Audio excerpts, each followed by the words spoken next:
You're watching Raptors Today. I'm Savanna Hamilton, joined by Paul Jones and Sherman Hamilton. Guys, what a year it has been for the Raptors, for the NBA in general. But, let's break down and really want to focus on what has happened over the course of the year. But first, I want to start by asking, Jonesy, how has this year been for you calling games? It's been different.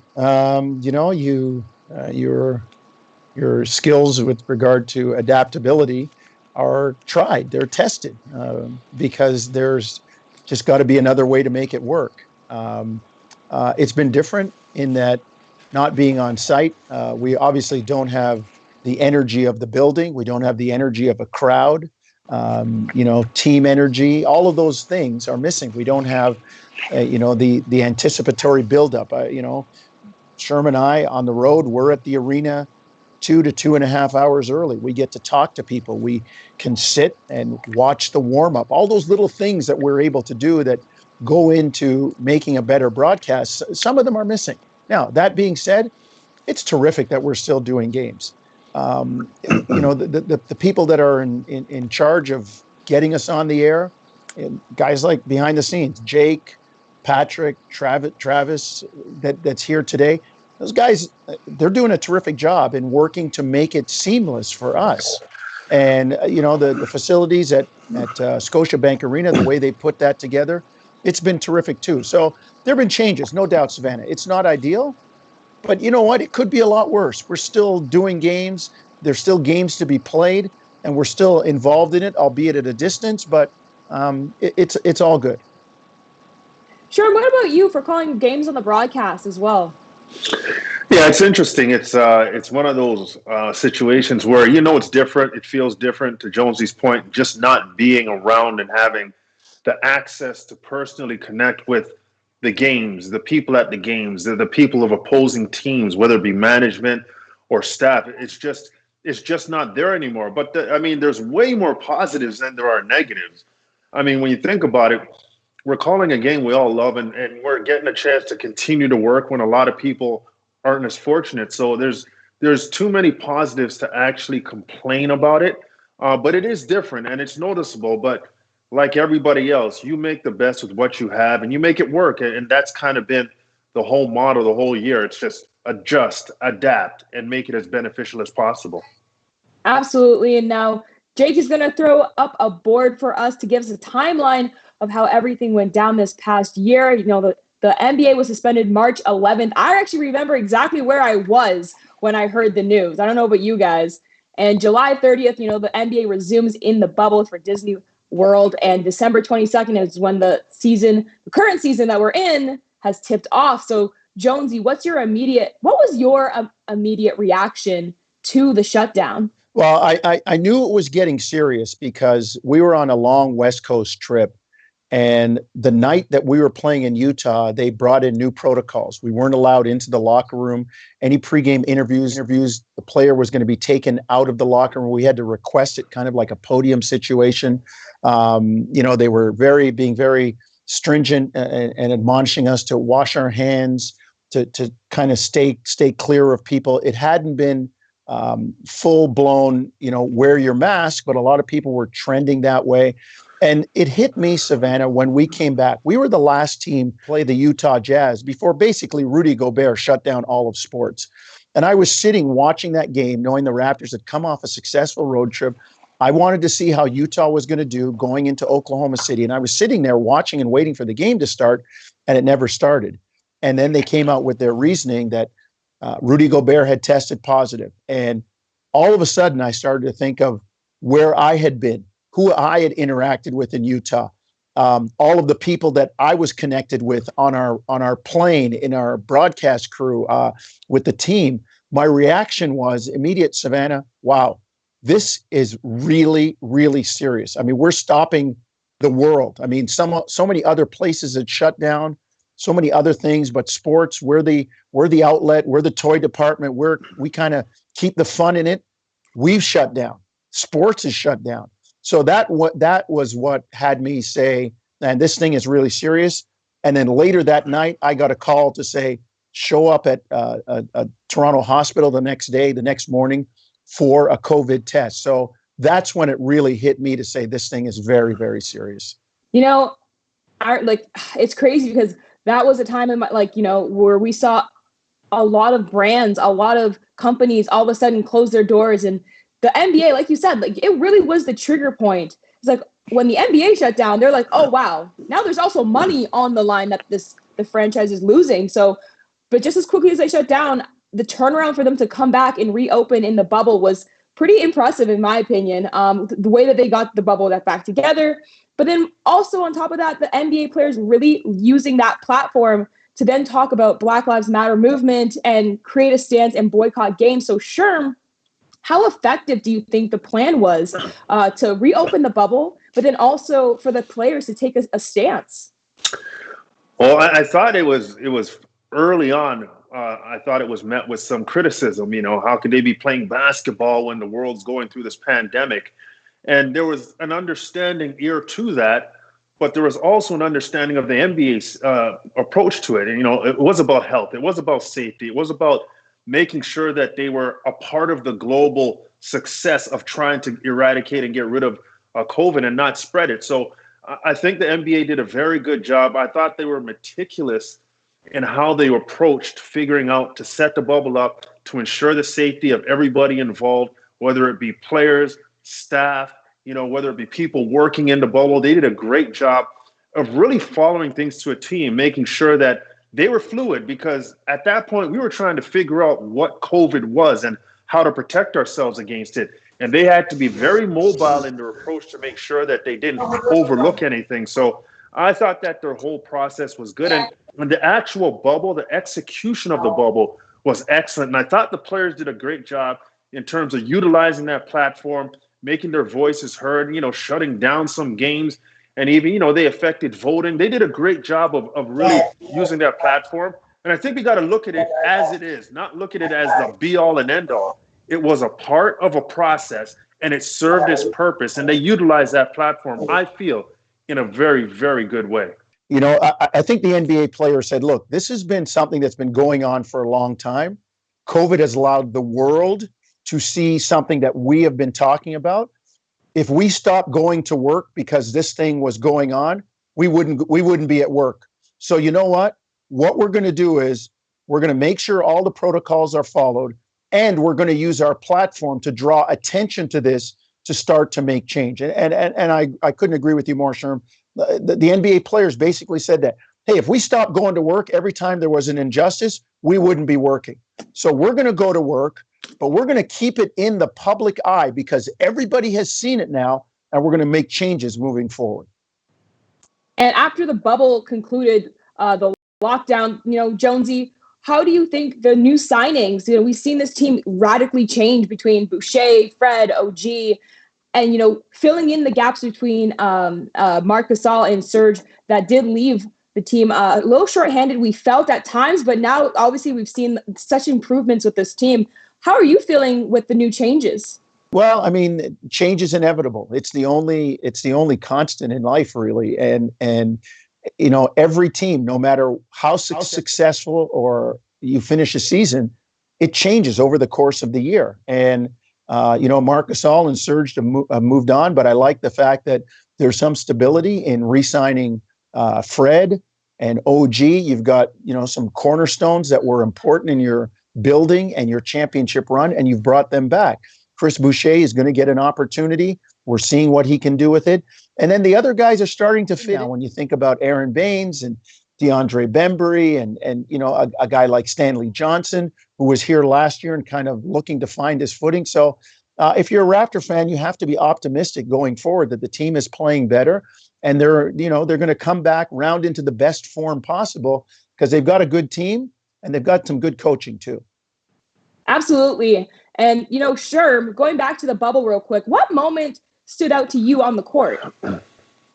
Well, on the court, I have to admit it's got to be that whole sequence, the Kyle pass over Taco Fall, the OG Anunoby three-point shot. That was huge. And just the momentum that it brought to the Raptors in that situation. Yeah, they did well in terms of the matchups. I mean, Boston obviously got them in 7 games, and it was one of those situations where they were trying to figure themselves out. Some guys adapted well to the bubble, like OG Anunoby. Some guys didn't, like Pascal Siakam. So there was varying levels of success, but I would say that shot was a moment for me. But I think they learned something going into this current season based on that bubble. It didn't matter who was in the stands. It didn't matter where they were playing. They had to perform. They couldn't adjust and kind of fluctuate with where they were or who was around them. They had the ability to understand that they've got to kind of incubate themselves and understand it's a bubble situation everywhere they go this season. So they're going to have to perform at a high level. And we're seeing some of that so far. Thanks, guys. I'll catch up right after RTX with you guys again. This is RTX, and joining us today is Joe Casciaro, senior writer at The Score, and of course, Vivek Jacob, writer at Complex Sports Canada. Hey, guys, so nice to have you back on the show with us. Thanks so much for having me. We got a deep topic. There's been tons of change throughout the past year. The NBA restarted. The last game that the Raptors played back when things were normal was March 9th against the Jazz. And just a few days later, Rudy Gobert, he tested positive for COVID-19, being the first NBA athlete to do so. And it's been almost a year since then, if you can't believe that. We've seen so much change between the team moving down to Tampa and before that, going to the bubble and the roster changes. Joe, what do you think has been the biggest change or challenge that this team has faced this past year? I feel like it has to be this season specifically because of the fact they're separated from home. Like they're the only team out of 30 that doesn't have a true home, right? And that on a human level, like that isolation and the separation from family has to take its toll. I don't care how much money you make or how much of a dream job you have. Like, just imagine, I'm sure anyone who's had to go through the last year, maybe working city or country that their family doesn't live in, probably knows very well, the challenges that come with it. So I don't think that changes because they're professional athletes, And then I will say on a basketball level, part of the challenge is probably also that they were looking forward to 2021, right? And the dangling carrot of Giannis and that free agency. And so it didn't really feel like the 2020 offseason was maybe enough of a priority, and understandably so because of the things they were looking forward to. And it just kind of all blended together into this mishmash season we're seeing now. I think the thing I would add to that is just the roster turnover and the adjustments that they've had to make to the personnel, not just from an on-court perspective, but from an off-court perspective. Joe was talking about not having your family around and not having people you can count on. Those relationships that they had with Marc Gasol and Serge Ibaka and Danny Green, all of those are gone now. So to build that chemistry with the new players, with the new teammates, you saw that moment where Fred VanVleet gets the 54 and they're all celebrating. That was so needed. And so little things like that are the things that they've had to adjust to, and it's been really difficult. Talk about a morale booster when Freddie got that 54 points the other day. And yeah, there's been so many challenges and changes throughout the NBA. And, but one thing I reflect on is the impact that they had last summer in the bubble. They really set the tone for social change the moment they entered with the big BLM buses. We saw even in the clothes they wore and how they spoke to the media. When you think of some of the most defining moments in modern day sports, how significant was their voice in the bubble? Vivek, I'll start with you. I mean, it's hard to measure, right? It's hard to put into words, because the biggest thing for me was when they had made the sacrifice to come back and play in the bubble and put an emphasis on the social justice messaging, then to get a slap in their face when Jacob Blake was shot. You could see when Fred VanVleet and Norman Powell came out and spoke, you could see and feel the hurt within them. And so to take on the responsibility all the way through, they were asked to do way too much, because they're doing all that. On top of that, they're being asked to play basketball. And so I think that's something that's going to resonate for an extremely long time for anyone that's been consuming the NBA, for anyone that's been consuming sports, because everyone had to stop and take notice. Let's not forget, the Raptors and the Celtics were the first to talk about a boycott before the Bucks went ahead and did it. And that's something that is going to be remembered for a very long time as well. Yeah, I think everything about the Raptors stay in the bubble, beginning with literally their entrance, right, with those buses that sent the message. I think they were very impactful and very symbolic. And I think we've come to know that, under Masai Ujiri's leadership, when it comes to social issues, the Raptors will walk the walk. They're not just going to talk the talk. I will say, though, that, I still think as great and as symbolic as those things were, and as much as the Raptors have done great things in the community and stuff, I still think the actions are obviously the things that speak loudest and are the most impactful. So whether you're talking about, all the things Kyrie Irving, for example, has done over the last year, which has included paying the tuition for, I think, 9 students at HBCUs, or, what LeBron James did with getting more people out to vote and trying to fight against voter suppression. I still think at the end of the day, obviously, the things like the actual actions with tangible results are the most impactful. But I mean, it starts somewhere, and it does start at a symbolic level with things like what the Raptors did. Thank you guys for your time here on RTX. Always a pleasure chatting to you guys. Thanks. The Raptors restarted their season in Tampa, first with fans and then without. Jonesy, when you think of how resilient this Raptors team is, they're playing every single game as if it is a away game. How resilient really is this team? Well, yeah, you're right, Savanna. In a sense, it's 72 road games. I think it initially might have had an impact on them. Just, the word Nick Nurse's words ring with me. You get into the arena and you don't know which way to turn to go to the locker room. And that's, a little lack of familiarity, and that can play with you initially. But then players are creatures of habit. So now that I think they're pretty settled in Tampa, and they realize this is their, kind of home away from home, you're starting to see them play better. And I think it was a factor early. I don't think it's a factor right now, Savanna. They're into the throes of the competition, trying to climb their way up the ladder, and they've started to play a lot better. But initially, I'm sure it was difficult. And you know what? There's going to be another change when they eventually come back to Toronto, be that the middle of this season or next year. Now, Sherm, which player has really stood out to you and developed over the course of the season, despite the crazy year that it has been? Savannah, I mean, a lot of guys have stepped up and done a solid job, but I've got to go with OG Anunoby. I just think that OG's ability to improve over the course of last season and this season, and we saw this start in the bubble. I thought he had some really good games in the bubble. I mentioned that big shot. OG, to me, took that next step from a confidence perspective in the bubble.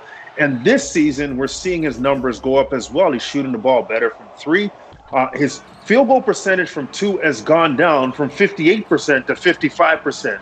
I can live with that because that's a solid percentage for a guy like OG. And his defense hasn't slipped. He's been phenomenal in terms of one of the league leaders in steals this current season.